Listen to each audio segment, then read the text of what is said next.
والانتفاع والإفادة والاستفادة والحث على التمسك بكتاب الله وسنة رسوله والدعاء إلى الهدى والدلالة على الخير ابتغاء وجه الله ومرضاته وقربه وثوابه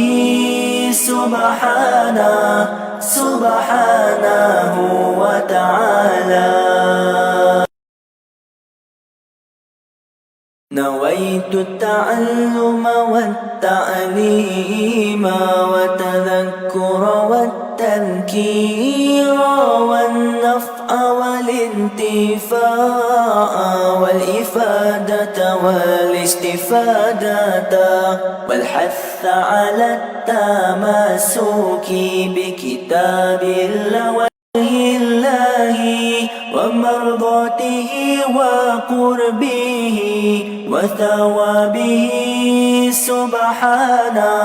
سبحانه وتعالى. نويت التعلم والتعليم وتذكر والتذكير والنفع والانتفاع والإفادة والاستفادة والحث على التمسك بكتاب الله وسنة رسوله والدعاء إلى الهدى والدلالة على الخير ابتغاء وجه الله ومرضاته وقربه وثوابه سبحانه وتعالى. نويت التعلم والتعليم والتذكر والتذكير والنفع والانتفاع والإفادة والاستفادة والحث على التمسك بكتاب الله وسنة رسوله والدعاء إلى الهدى والدلالة على الخير ابتغاء وجه الله ومرضاته وقربه وثوابه سبحانه وتعالى.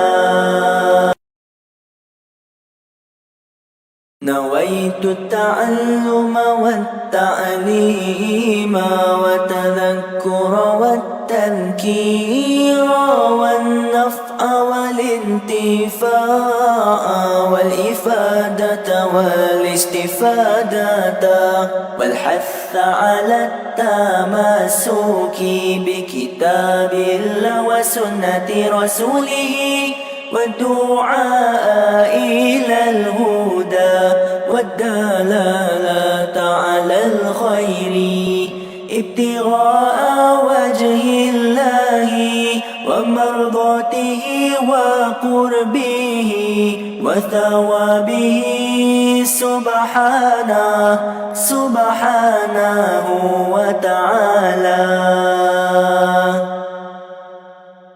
نويت التعلم والتعليم وتذكر والتذكير والنفع والانتفاع والإفادة والاستفادة والحث على التمسك بكتاب الله وسنة رسوله والدعاء إلى الهدى والدلالة على الخير ابتغاء وجه الله ومرضاته وقربه وثوابه سبحانه، سبحانه وتعالى.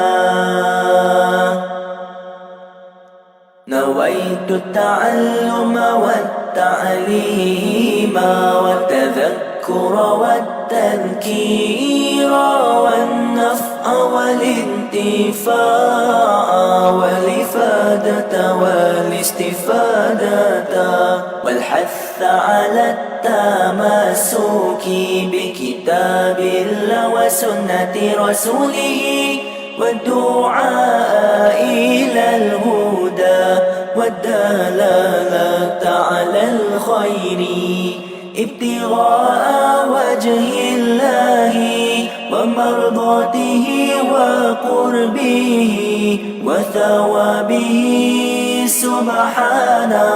سبحانه وتعالى. نويت التعلم والتعليم والتذكر والتذكير. Kita bicarakan tentang hadis Imam Muslim, Al-Qur'anu wal-Qur'anu hujjatul laka aw 'alaika. Quran itu merupakan hujjah bagimu atau ke atasmu, hujjah yang menguntungkan bagimu atau yang merugikan ke atasmu, hujjah yang membawa kebaikan kepadamu atau membawa keburukan ke atasmu, hujjah yang mengundang nikmat atau mengundang siksa.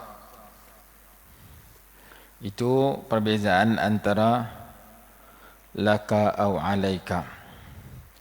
Hadis ini diriwayatkan oleh Imam Muslim di awal kitab At-Taharah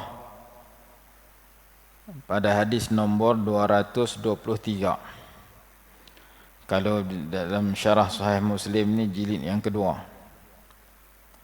bab yang pertama dalam kitab At-Taharah, hadis ini diriwayatkan daripada Abi Malik Al-Harith ibn Asim Al-Ash'ari radhiyallahu anhu, dan disebutkan oleh Imam Nawawi rahimahullah di dalam kitab Riyadhus Shalihin dalam bab sabri, bab sabar, hadis nombor 27. Abi Malik Al-Harith ibn Asim Al-Ash'ari radhiyallahu anhu berkata, telah bersabda Rasulullah sallallahu alaihi wasallam, "At-tuhuru syatrul iman.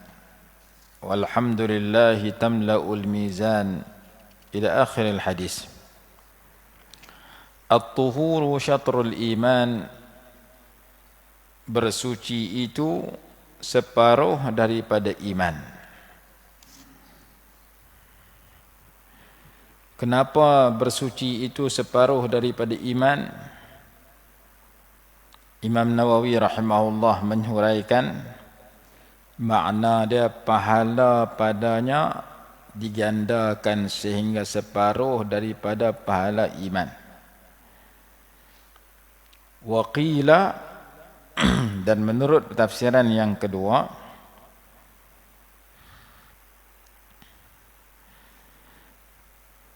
al-iman itu ditafsirkan kepada sembahyang berdasarkan firman Allah dalam surah Al-Baqarah ayat 143, "Wa ma kana Allahu liyudhi'a imanakum." Dan Allah tidak menyia-nyiakan iman kamu, yakni sembahyang kamu. Ayat ini cerita tentang perpindahan qiblat.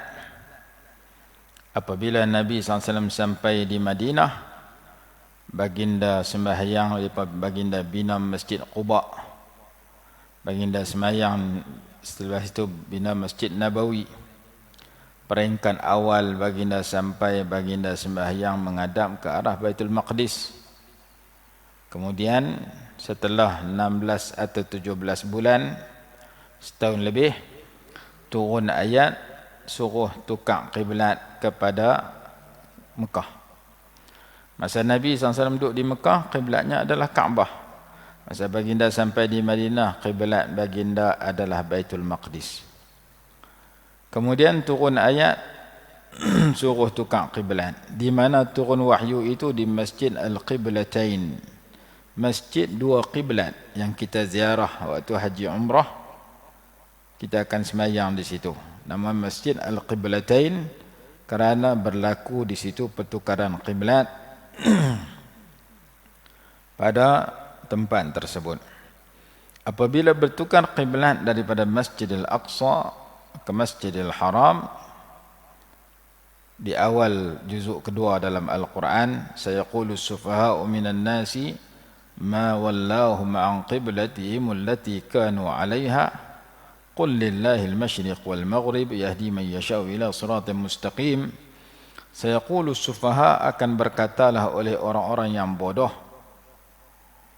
minan nas, di kalangan manusia, ma wallahu, apa yang menyebabkan mereka berpindah daripada qiblat yang dulunya mereka hadap. Qul lillahi al-masyriq wal maghrib, qul lillahi al-masyriq wal maghrib, katakanlah milik Allah timur dan barat. Semua arah itu milik Allah, ikut suka dia nak suruh kita menghadap ke mana pun. Qul lillahi al-masyriq wal maghrib yahdi man yasha'u ila siratin mustaqim. Allah memberi petunjuk kepada siapa yang ia kehendaki kepada jalan yang lurus. Apabila turun ayat suruh menghadap ke arah qiblat, tukar qiblat daripada Masjidil Aqsa kepada Masjidil Haram, maka timbul persoalan di kalangan sebahagian menyatakan, bagaimana dengan sembahyang orang-orang yang sebelum ini? Bagaimana sembahyang kita sebelum ini menghadap qiblat Baitul Maqdis? Apakah tidak sah? Ataukah adakah perlu qada balik?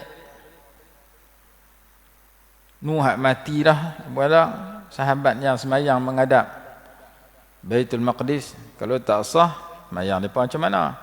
Maka Allah turunkan ayat, wa ma kana Allahu liyudhi'a imanakum. Allah tidak menyia-nyiakan iman kamu, yakni sembahyang kamu yang 17 bulan dulu. Semua dah sah.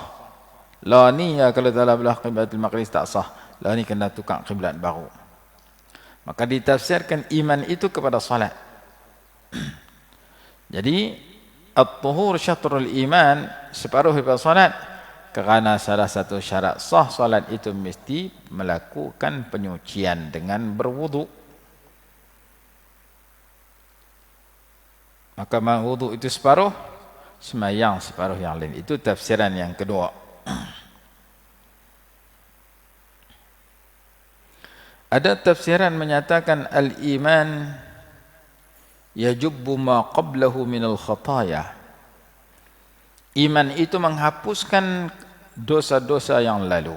Orang yang kafir, non-muslim, musyrik, apabila masuk Islam, segala dosa yang dia buat masa dia kafir itu dibersihkan seperti kain putih, seperti bayi yang baru dilahirkan. Berdasarkan hadis yang berbunyi, al-islamu yajubbu ma qablahu ay yaqta'u ma qablah. Islam itu menghapuskan dosa-dosa yang lalu. Sebagaimana beriman kepada Allah daripada kufur kepada iman menghapuskan dosa, maka wudu juga menggugurkan dosa. Dosa-dosa kecil gugur dengan wudu. Dosa mata, dosa tangan, dosa kaki gugur bersama titisan air wudu. Jadi air wudu penyebab kepada gugur dosa. Ada ulama itu susun kitab tentang hadis-hadis tentang penghapusan dosa. Salah satu hadis itu ialah berkenaan dengan berwudu itu menghapuskan dosa. Wa kadzalika al-wudu li'anna al-wudu la yasihhu illa ma'al iman. Kerana wudu tidak sah melainkan beserta iman. Itu tafsiran yang kedua ketiga. Taharah itu syarat pada sah sembahyang, maka dia seolah-olahnya separuh daripada sembahyang. Itu tafsiran iman dengan arti sembahyang.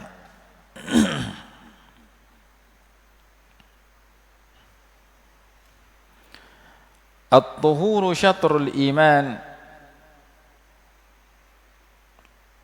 Bersuci itu separuh daripada iman.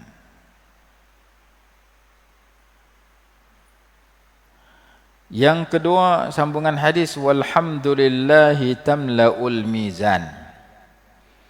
Dan alhamdulillah itu memenuhi akan neraca timbangan. Makna dia besarnya pahala orang yang membaca alhamdulillah.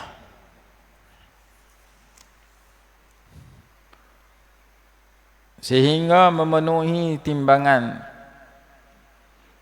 Telah jelas di dalam Al-Quran dan Sunnah bahawasanya amalan manusia akan ditimbang. Ada yang berat, ada yang ringan.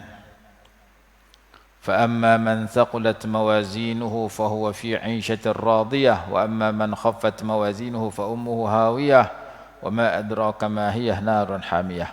فَأَمَّا مَنْ ثَقُلَتْ مَوَازِينُهُ, adapun orang yang berat timbangan dia belah kebaikan, فَهُوَ فِي عِيشَةٍ رَاضِيَةٍ, maka ia berada dalam kehidupan yang diredai, duduk dalam syurga, duduk dalam nikmat. Kalau masa ditimbang amalan dia tu berat belah baik. Wa amma man khaffat mawazinuhu, adapun orang yang ringan amalan baik dia, berat jahat lagi, fa ummuhu hawiyah wa ma adraka ma hiya narun hamiyah, duduk dalam neraka, wal iyad billah. Jadi dalam Quran, dalam hadis diceritakan tentang ditimbangnya amal. Di antara bacaan yang boleh menyebabkan pahala tu pemenuhi neraca timbangan kita ialah membaca alhamdulillah. Walhamdulillahi tamla'ul mizan. Sambungan hadis menyatakan wa subhanallahi walhamdulillahi tamla'ani au tamla'u ma bainas samawati wal ard. Subhanallah dan alhamdulillah itu kedua-duanya memenuhi antara seluruh lapisan langit dan bumi. Subhanallah dan alhamdulillah yang kita baca, kalau dia berbentuk jisim, berbentuk tubuh badan, macam meja, macam badan kita, macam buku, macam bangunan, disusun akan bangunan itu sampai penuh selapis langit dengan bumi. Lapis kedua, lapis ketiga, lapis ketujuh. Kalau pahala bacaan itu boleh dibentuk macam benda, maka benda itu memenuhi 7 lapis langit, 7 lapis bumi. Besarnya pahala orang yang baca subhanallah walhamdulillah. Banyaknya pahala orang boleh baca lagu tu. Tambah kalau kita baca 33 kali lepas sembahyang. Sekali baca pahalanya seumpama benda yang memenuhi seluruh langit dan bumi, 7 lapis langit, 7 lapis bumi. Banyaknya pahala orang baca subhanallah, banyaknya pahala orang baca alhamdulillah. Kita baca ketika i'tidal, Rabbana lakal hamdu hamdan katsir, Rabbana lakal hamdu, sami Allahu liman hamidah, Rabbana lakal hamdu mil'as samawati wa mil'al ardi. Rabbana lakal hamdu, ya Allah ya Tuhan kami, segala pujian itu hanya tertentu bagimu. Mil'as samawati, mil'a makna sepenuh. As-samawat 7 lapis langit. Wa mil'al ardi, dan sepenuh 7 lapis bumi. Wa mil'a ma syi'ta min syai'in ba'du, dan sepenuh sesuatu yang engkau kehendaki setelah langit dan bumi. Sepenuh arash, sepenuh al-kursi, sepenuh alam yang selain langit bumi, tempat yang selain langit bumi. Sekiranya pujian kepada engkau boleh dibentuk macam jisim, macam tubuh badan, macam benda, maka saya nak puji engkau, disusun pujian itu sepenuh 7 lapis langit dan bumi, dan lebih daripada langit dan bumi lagi. Banyaknya pujian kita kepada Allah ketika kita baca dalam i'tidal. Bahkan ada hadis lain menyatakan seorang isteri Nabi SAW bernama Juwairiyah radhiyallahu anha berzikir ketika Nabi SAW lepas sembahyang subuh keluar daripada tempat sembahyang. Masuk waktu duha, balik rumah, tengok isteri dia duduk zikir lagi tak berhenti. Maka Nabi SAW tanya, apakah kamu berzikir daripada tadi sekarang? Dia kata, ya. Daripada lepas subuh pukul 6 sampai duha. Duha 7:30 lebih. Dekat 2 jam zikir. Maka Nabi SAW beritahu, aku baca 3 patah. Aku baca 3 kali doa ini, zikir ini, sama dengan engkau berzikir daripada subuh sampai duha. 3 kali baca, tak dan 3 minit. Seminit pun tak. Baca seminit, pahala seperti mana sejam lebih berzikir. Maka dibaca doa itu. Subhanallahi wa bihamdihi adada khalqihi wa ridha nafsihi wa zinata arshihi wa midada kalimatih. 3 kali baca. Siapa baca 3 kali zikir itu di pagi hari, sama dengan berzikir daripada subuh sampai duha. Sama dengan berzikir lebih daripada 1 jam. Subhanallahi wa bihamdihi, maha suci Allah dan segala puji hanya tertentu baginya. Adada khalqihi, sebanyak bilangan makhluknya. Banyak mana makhluk Allah Ta'ala? Hanya Allah yang tahu banyak mana. Kita puji Allah sebanyak makhluk. Sebanyak segala makhluk yang Allah cipta. Banyak mana makhluk itu, tak ada siapa tahu melainkan hanya Allah Subhanahu wa Ta'ala. Subhanallah wa bihamdihi adada khalqihi wa ridha nafsihi, dan sebanyak keridaan dirinya. Allah juga tahu dia redha banyak mana. Wa ridha nafsihi wa zinata arshihi, dan seberat timbangan arasnya. Wa midada kalimatih, dan sebanyak bilangan dakwat kalimah-kalimah Allah. Kalimah Allah kata dalam Quran, kalau ambil semua ayat laut dijadikan dakwat untuk menulis kalimah Allah, kering ayat laut, buat ambil lagi satu kali ganda lagi ayat laut, tulis kalimah Allah, kering pula dah. Kalimah Allah tak habis, ayat laut 2 kali kering. Seluruh ayat laut di dunia dijadikan dakwat untuk menulis kalimah Allah. Ayat laut kering, kalimah Allah tak habis. Cari 1 kali ganda lagi tulis, ayat laut kering pula, kalimah Allah masih lagi tak habis. Dalam suratul Kahfi, "Lau kana al-bahru midadan li kalimati rabbi lanafida al-bahru qabla an tanfada kalimatu rabbi walau ji'na bimithlihi madada." Lau kana al-bahru midadan, jika lautan itu menjadi umpama dakwat, ayat laut dibuat jadikan dakwat untuk menulis. Di kalimati rabbi, bagi kalimah-kalimah Tuhanku, lanafida, nescaya akan habis al-bahru, ayat laut. Qabla an tanfada kalimatu rabbi, sebelum habis kalimah-kalimah Tuhanku. Walau ji'na bimislihi madada, walaupun kami datang seumpama itu juga dakwatnya. Nafida yanfadu, mana habis. Ma indakum yanfadu wa ma indallahi baqin. Ayat lain kata, apa yang ada di sisi kamu akan habis, apa di sisi Allah akan kekal.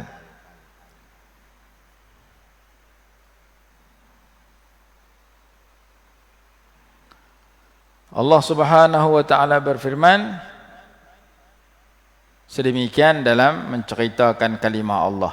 Kita puji Allah dengan sedemikian. Wa midada kalimati, sebanyak bilangan kalimah-kalimah Allah. Hadis menawarkan siapa yang baca 3 kali, pahala seperti berzikir daripada subuh sampai duha.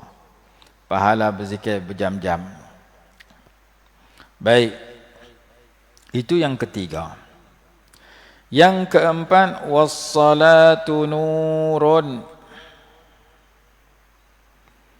dan sembahyang itu umpama cahaya. Kenapa besarnya pahala subhanallah alhamdulillah tadi? Karena subhanallah itu at-tanzih lillah, menyucikan Allah daripada sifat-sifat kekurangan, dan alhamdulillah itu at-tafwid wal iftiqar ila Allah, berserah dan berhajat kepada Allah Ta'ala. Was-salatu nurun, dan sembahyang itu adalah cahaya. Sebagian ulama kata al-ilmu nurun, ilmu itu cahaya. Al-ilmu nurun wal jahlu khatarun, ilmu itu cahaya, jahil itu berbahaya. Imam Syafi'i rahimahullah berkata, wa akhbarani bi anna al-ilma nurun wa nurullahi la yuhda li'asi, dan ia memberitahu kepada saya bahwasanya ilmu itu nur cahaya Allah tidak akan diberikan kepada orang buat maksiat. Sebagaimana dikatakan al-ilmu nur, as-salatu ala nabi SAW nur, dalam hadis ini kata as-salatu nur, sembahyang itu nur. Apa makna sembahyang itu nur? Apa makna sembahyang itu cahaya? Kata Imam Nawawi rahimahullah di dalam kitab Syarah Sahih Muslim, fama'nahu annaha tamna'u 'anil ma'asi wa tanha 'anil fahsya'i wal munkar wa tahdi ila as-shawab kama anna an-nura yustada'u bih. Maksud sembahyang itu adalah cahaya yang pertama kerana ia menghalang daripada terlibat dengan dosa-dosa maksiat. Kalau kita sembahyang betul, sembahyang itu akan menjadi penghalang kita daripada buat dosa maksiat. Seperti mana nur cahaya itu menghalang kita daripada terjerumus kepada bahaya. Dengan adanya cahaya, kita berjalan tak belah tiang, tak belah orang, tak terjun longkang. Tak ada cahaya, mesti kita menghadapi bahaya. Maka dengan adanya sembahyang, ada handbrake, tak terlajak buat jahat. Ada penghalang kita. Itu yang pertama, tamna'u minal ma'asi, menghalang, sembahyang itu menghalang orang yang sembahyang itu sendiri daripada melakukan dosa-dosa maksiat-maksiat. Yang kedua, wa tanha 'anil fahsya'i wal munkar, ia menegah daripada perkara keji dan perkara mungkar. Seperti mana firman Allah di dalam suratul Ankabut, innas salata tanha 'anil fahsya'i wal munkar, sesungguhnya sembahyang itu mencegah daripada perkara keji dan mungkar. Yang ketiga, wa tahdi ila shawab, ia memberi petunjuk kepada jalan yang betul. Orang yang rajin sembahyang, fardu dia jaga, sunat dia buat, mudah-mudahan dia duduk jalan-jalan yang betul. Dia didik keluarga dengan cara yang betul. Dia berjuang dengan cara yang betul. Berkat daripada sembahyang yang dilakukan. Itu tafsiran pertama. Tafsiran kedua menyatakan waqila ma'nahu an yakuna ajruha nuran li sahibiha yaumal qiyamah.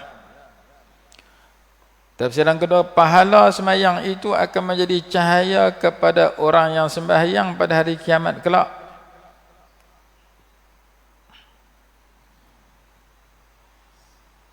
Tafsiran ketiga menyatakan li'annaha sababun li isyraqi anwaril ma'arif wa insyirahil qalb wa mukashafatil haqa'iq li faraghil qalbi fiha wa iqbalihi ila Allah Ta'ala bi zahirihi wa batinihi. Ia menjadi sebab untuk menerangi cahaya ilmu pengetahuan, melapangkan dada, menyingkap hakikat-hakikat yang sebenar, kerana hati dikosongkan dalam sembahyang dan hanya di menghadap Allah Ta'ala zahir dan batinnya. Allah berfirman, wasta'inu bis sabri was salah.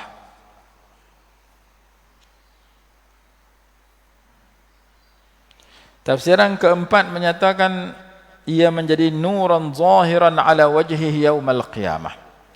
Dia menjadi cahaya yang terang, yang jelas di wajah orang yang sembahyang itu di hari akhirat kelak. Wa yakunu fid dunya aidan ala wajhihi al-baha bi khilafi man lam yusalli. Demikian juga masa hidup di dunia pun wajah dia ada ceria. Tanda dia orang semayang. Beza dengan orang tak semayang. Orang tengok kadang-kadang orang kenal ni gelap tak semayang. Orang tak semayang 5 waktu dengan orang semayang 5 waktu, beza di sudut keceriaan wajah dia tu ada. Itu yang ketiga. Yang keempat, as-salatu nurun. Yang kelima, was-sadaqatu burhanun. Dan sedekah itu merupakan bukti, tanda, yakni tanda di atas keimanan orang yang melakukan sedekah itu. Burhanun ay hujjatun ala imani fa'ilihi. Merupakan satu tanda bukti bahawanya orang yang buat sedekah itu orang beriman. Kerana orang yang munafik tidak mahu bersedekah. Dia tak nampak dan tak yakin dengan sedekah. Tak percaya sedekah ni bawa kebaikan. Orang beriman di segi zahir habis duit dia dengan sebab dia sedekah. Habis makanan dia sebab dia sedekah makanan. Berkurangan makanan dia, berkurangan duit dia. Di segi zahir berkurang, di segi kebaikan bertambah. Allah berjanji dalam Quran, Allah Ta'ala janji dalam Quran, yurbis sadaqat yamhaqullahu riba wa yurbis sadaqat. Allah menghapuskan riba dan menyuburkan sedekah. Riba itu bagi hutang RM10, minta balik RM15, bertambah daripada 10 tambah RM5, RM5 itu namanya riba. Sebenarnya hak bertambah tu kurang, hak berkurang tu bertambah. Duit ada RM10, sedekah RM1, tinggal RM9. Duit ada RM10, sedekah RM5, tinggal RM5. Duit hak RM10, kita sedekah RM10, tinggal RM9. Dari segi zahirnya berkurang RM1, sebenarnya hak tu bertambah. Bertambah pahala, bertambah tinggi darjat, bertambah dekat dengan Allah, bertambah kasih sayang, Allah sayang kat dia. Penerima sedekah pun suka kat dia. Dan Allah akan gantikan, lipat gandakan selepas itu melalui usaha dia. Allah gantikan hak RM1 dia bagi daripada 10 jadi RM9 dengan gandaan yang lebih banyak. Maka Allah janji dalam Quran, yamhaqullahu riba. Allah menghapuskan riba. Riba nampak untung. Bagi hutang RM100,000, minta balik RM250,000, untung RM150,000. Bagi sedekah, ada RM100,000, sedekah RM1,000, tinggal RM99,000. Hak 100 jadi 99 tu untung, hak 100 jadi 200 tu rugi. Kita fikir cara zahir, hak 100 jadi 200 untung. Tapi oleh kerana tu riba, Allah tak suka menempah kerugian. Kita fikir cara zahir, hak 100,000 bagi 1,000 tinggal 99, hak tu rugi. Daripada 100, hak tu hak 1,000 tu sebenarnya untung, hak rugi tu untung. Hak koi sikit bagus, hak koi banyak tak bagus. Kerana hak koi banyak Allah murka, hak koi sikit Allah suka. Jadi ayat Al-Quran tu ajak angkat kita belain daripada hak kita, duk pegang pada zahir. Yang orang tak mau tinggal riba, tak mau tinggal rasuah, dia berasa rasuah tu untung. Sebenarnya rasuah tu yang rugi. Orang yang tak mau tinggal minum ekor, dia berasa tinggal minum ekor tu untung. Sebenarnya tinggal minum ekor tu rugi. Begitu juga cara dapat yang haram yang tak betul. Was-sadaqatu burhanun. Sedekah itu umpama bukti di atas keimanan. Faman tasaddaqa ustudilla bi sadaqati ala sidqi imani. Siapa yang bagi sedekah dijadikan bukti di atas sedekahnya, di atas kebenaran imannya. Sambungan hadis. Sikit lagi nak habis. Was-sabru diya'un. Sabar itu adalah cahaya. Sabar yang merupakan cahaya itu as-sabrul mahmudu fi syar'i. Sabar yang dipuji pada syarak.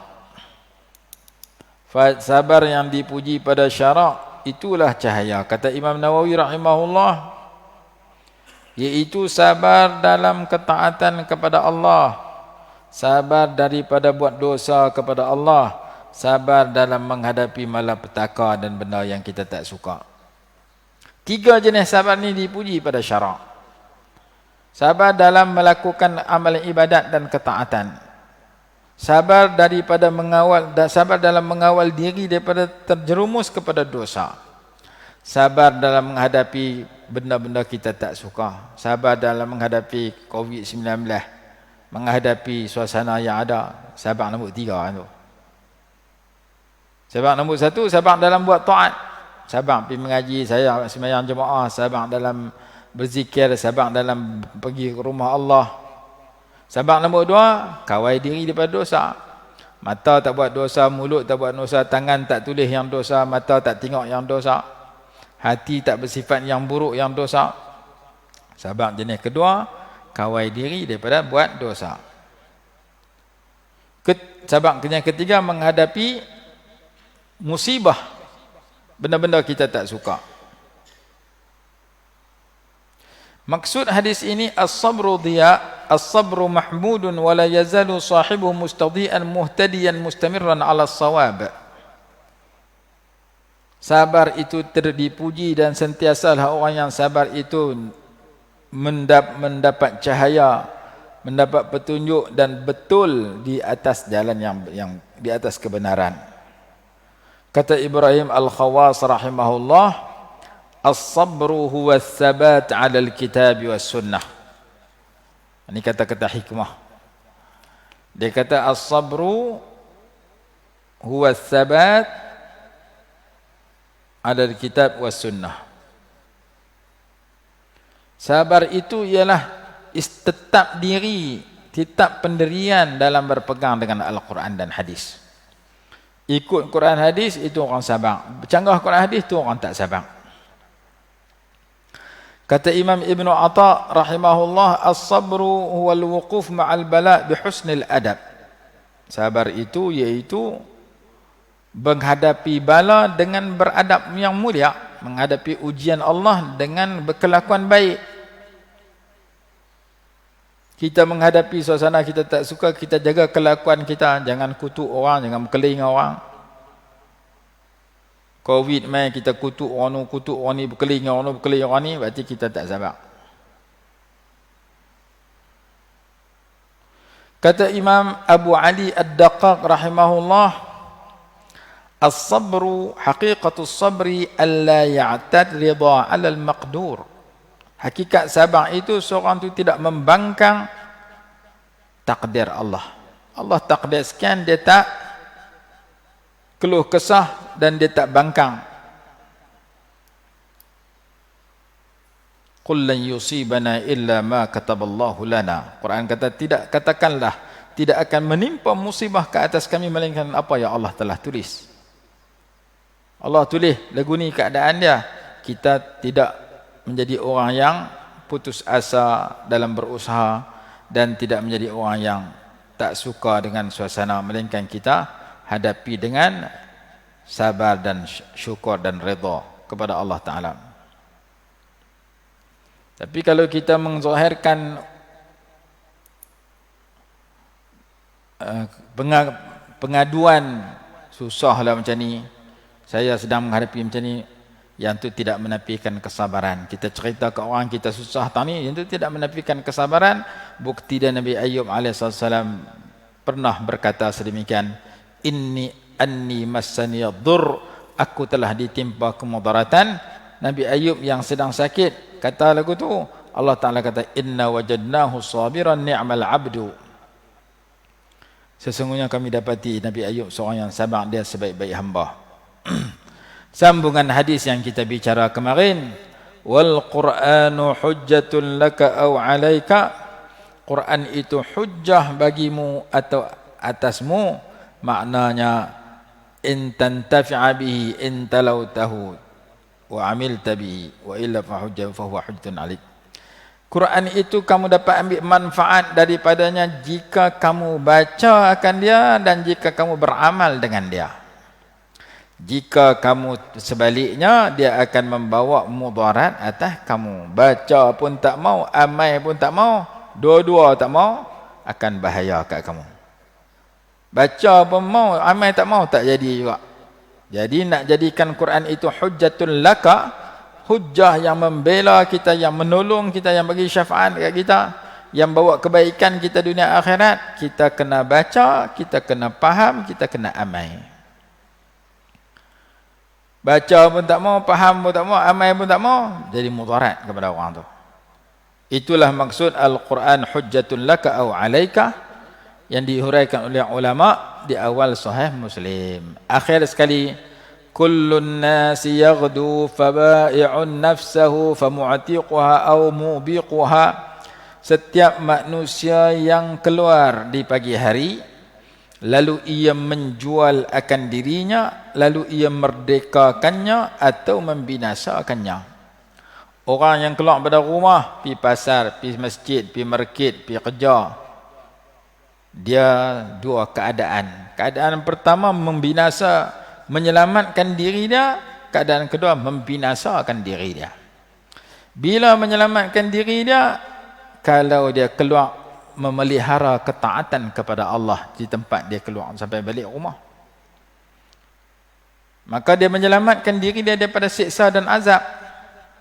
Sementara golongan kedua keluar pada rumah, dia ikut syaitan, dia ikut hawa nafsu, dia buat dosa, maka dia jadi orang yang menempah kebinasaan kepada dirinya, menempah siksa pada dirinya. Kullu insanin yas'a bi nafsihi. Setiap orang yang berusaha, usaha apa? Mengaji. Kalau pelajar, mengajar. Kalau cikgu, kerja kelang. Kalau pekerja, jadi YB. Apa kerja buat yang kita lakukan ketika kita keluar rumah, kalau tak terlibat dengan dosa, kita sedang mencari rezeki. Dengan pekerjaan itu, kita sedang mencari pahala dan nikmat syurga dengan pekerjaan itu. Tapi kalau keluar buat urusan kerja, urusan rezeki, urusan apa, buat dosa dengan urusan itu, kamu sedang mencari rezeki dengan yang kamu dapat, dalam masa yang sama kamu mencari dosa dan sama, menempah siksa sama. Kerana kamu keluar pada rumah, kamu buat dosa di luar rumah dalam usaha kamu. Kamu berniaga pasar malam,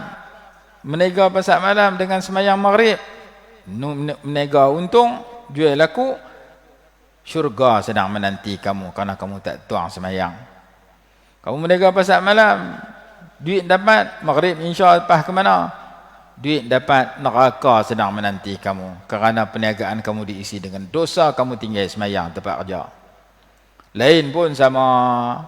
Jadi setiap orang yang berusaha, dia kena tengok usaha dia tu tak dapat dunia saja, tak dapat akhirat, ataupun dapat dua-dua. Dapat dua-dua, dia cari, dia buat usaha dia, dalam masa yang sama dia tak isi dengan dosa dalam berusaha itu. Itulah penutup hadis yang kita baca pagi ini, yang menyatakan setiap manusia yang berusaha itu, kullu insanin yaghdu ay yas'a bi nafsihi.